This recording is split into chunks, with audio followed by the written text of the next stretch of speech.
Selamat sore, saudara-saudari. Dalam fase adaptasi kebiasaan baru ini, harus diingat, virus corona masih ada di sekitar kita. Maka, cara-cara pencegahan yang disebut sebagai protokol kesehatan perlu disiplin dilakukan. Kebiasaan rutin seperti mencuci tangan dengan sabun dan air mengalir sekurang-kurangnya 20 detik, menjaga jarak paling tidak 1 meter, menggunakan masker saat keluar rumah harus terus kita lakukan. Sehingga nanti kita akan terbiasa, membudaya, dan akan kita lakukan sehari-hari. Setidaknya sampai vaksin COVID-19 ditemukan. Selain 3 jurus jitu yang direkomendasikan Badan Kesehatan Dunia WHO tersebut, daya tahan tubuh kita juga harus dioptimalkan. Saat ini, belum ada obat resmi yang diresmikan dan dapat menghentikan atau mengobati infeksi COVID-19. Namun, sudah lebih dari 10.000 saudara kita yang sembuh dari penyakit baru ini. Pengakuan dari mereka, para pasien yang sembuh atau survivor COVID-19, mempertahankan porsi dan juga gizi seimbang sangat membantu mereka meningkatkan sistem kekebalan tubuh. Pengakuan ini juga diperkuat oleh para ahli gizi yang bekerja di Wisma Atlet Kemayoran bahwa asupan gizi seperti protein, karbohidrat, mikronutrien, vitamin, air putih, dan juga gizi seimbang lainnya merupakan menu harian yang disiapkan untuk para pasien dalam menjalani perawatan. Dan sampai kemarin, tanggal 13 Juni 2020, sudah ada 2.776 pasien yang sembuh dan dapat kembali pulang ke rumah, bertemu dengan keluarga mereka masing-masing, dan produktif kembali. Kementerian Kesehatan telah mengeluarkan panduan gizi seimbang pada masa COVID-19 ini, yang isinya panduan gizi seimbang yang baik seperti prinsip isi piringku.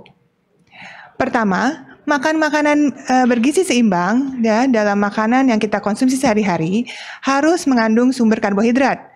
Jenisnya bermacam-macam, seperti nasi, jagung, kentang, dan umbi-umbian. Dan jangan lupa, ada juga sagu. Sagu tinggi kandungan karbohidrat dan sangat baik untuk menggantikan energi kita yang hilang. Saudara-saudara kita yang ada di Indonesia sebelah timur telah mencontohkan konsumsi karbohidrat jenis ini. Kedua, sumber protein yang baik itu adalah hewani ataupun nabati seperti tempe, kacang-kacangan, daging, telur, ayam, ikan, dan lainnya juga tidak kalah penting karena mereka dapat membantu agar kita bisa mengoptimalkan kinerja sistem daya tahan tubuh kita. Kemudian ada sayuran dan buah-buahan yang merupakan sumber vitamin dan mineral dan juga serat, terutama sayuran dan buah-buahan yang berwarna-warni. Mereka banyak sekali mengandung vitamin yang berfungsi sebagai antioksidan. Dan vitamin yang direkomendasikan dalam masa pandemi seperti ini adalah vitamin A, vitamin B kompleks, vitamin C, vitamin D, E, dan juga konsumsi mineral seperti zinc, selenium, magnesium, dan zat besi sangat penting. Hal ini harus diperhatikan karena sayuran dan buah itu sangat dibutuhkan oleh tubuh, terutama untuk mengoptimalkan sistem imunitas di kala masa pandemi seperti ini. Kemudian selain itu, sesuai panduan, ingat untuk selalu mengkonsumsi air minum sebanyak 8 gelas per hari. Jangan sampai kita kekurangan cairan dan mineral, terutama di musim panas. Nah, selalu bawalah tempat minum kemanapun kita pergi. Sesuai dengan rekomendasi pemerintah, UNICEF juga memperkenalkan 5 tips makan sehat bagi anak-anak Indonesia yang kalau misalnya dikonsumsi secara teratur dan seimbang, tentu akan membantu gizi mereka. Yang kedua, UNICEF juga telah menyarankan perbanyak kudapan seperti buah dan sayur, snacking sehat seperti buah. Itu harus dikonsumsi setiap harinya. Kemudian ketiga, kurangi konsumsi makanan yang tinggi gula, garam, dan lemak, terutama makanan yang ultra proses atau makanan kemasan dan mengandung pengawet. Keempat, pastikan bahwa anak-anak mengkonsumsi banyak air mineral ya, dan kurangi tadi minuman yang banyak mengandung gulanya. Kemudian jangan lupa melakukan aktivitas fisik yang tentunya kalau anak-anak lebih senang bersama dengan keluarga.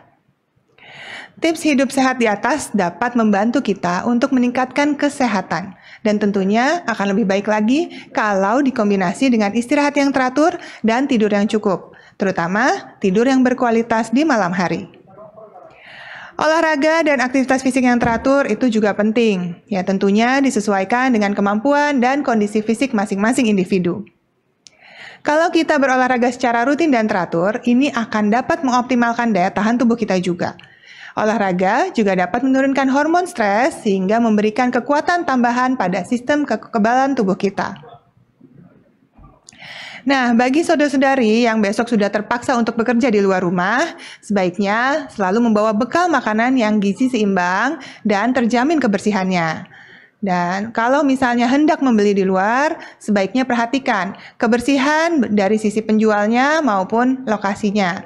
Ya, karena lingkungan rumah makan itu harus benar-benar bersih, terutama peralatan masaknya, kebersihan dapur, dan para pramusaji.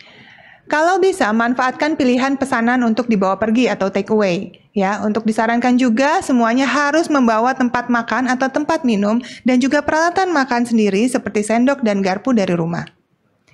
Jangan lupa untuk selalu menjaga kebersihan tangan sebelum mengkonsumsi makanan, yaitu dengan mencuci tangan yang baik dan benar, menggunakan air mengalir dan sabun, atau kalau tidak ada, dapat menggunakan hand rub dengan kadar alkohol minimal 70%.